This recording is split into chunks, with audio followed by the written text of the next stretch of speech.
Iran is negotiating with neighboring Oman, focused on maritime issues linked to the Strait of Hormuz, but is unequivocal that no talks are happening with the United States and warned that no long-term solution would be found if U.S. aggression persisted. We currently do not have negotiations with America.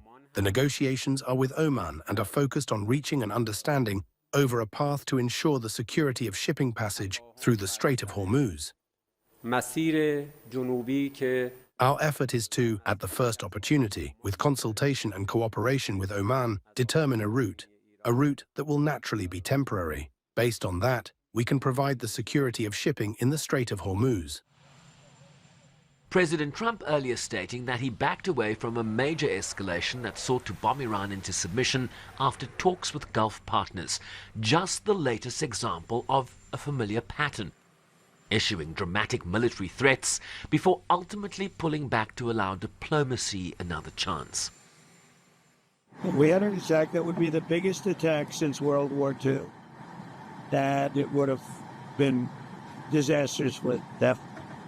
And they didn't want us to do it. And frankly, Saudi Arabia didn't want it either. They thought that a deal is imminent. Just see how it is. We're ready to go anytime we want. Would I rather make a deal? I'm not looking to kill people. Because people die, a lot of people die, and we don't want that. So they asked us, Iran specifically, but the other three said I asked Saudi Arabia, the king, I said, the crown prince, I said, what would you rather do? Would you rather have us do this or not? They said, we would much prefer a deal as opposed to an attack, because you don't know where these attacks lead. I mean, will they be flooded with people pouring into their country? Disaster? A lot of bad things can happen. As the United Nations chief argued that the world could simply not afford any more war, pointing to upended energy markets, food and key fertilizer prices surging, and supply chains buckling under the weight of a conflict now in its 6th month. Fighting must stop on all fronts in the region. International navigation rights and freedoms in and around the Strait of Hormuz and Bab el-Mandab must be fully restored, and diplomacy must prevail. The price of Brent crude oil continues to drop on the latest de-escalation, but the question is, can this trajectory be maintained, with just 1 in 3 Americans in support of the war? The Iranians have weaponized geography, and they have found a weapon that is much safer and more effective than the development of a nuclear weapon. And that is to turn the Straits of Hormuz into literally an ATM machine, but also to use it as a way to gain increased leverage with key Gulf states.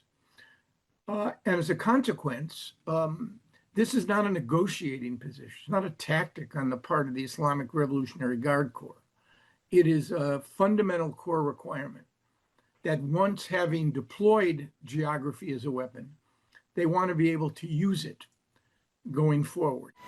Miller says the U.S. military could reopen the strait, but to maintain such a move would require a major military operation, in addition to ground forces and strikes deep into Iran. I don't think the Trump administration wants that. So this could be the new normal, although I suspect that's not sustainable.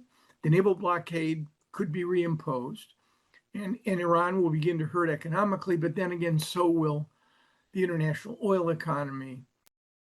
Agreement on the Strait of Hormuz now a precursor to broader negotiations as laid out in the June 18th Memorandum of Understanding.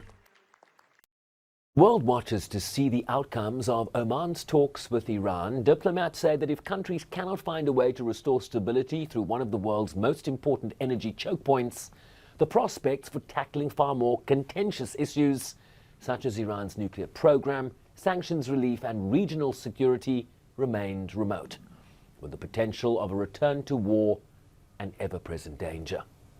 Sherwin Bryce-Pease, SABC News, New York.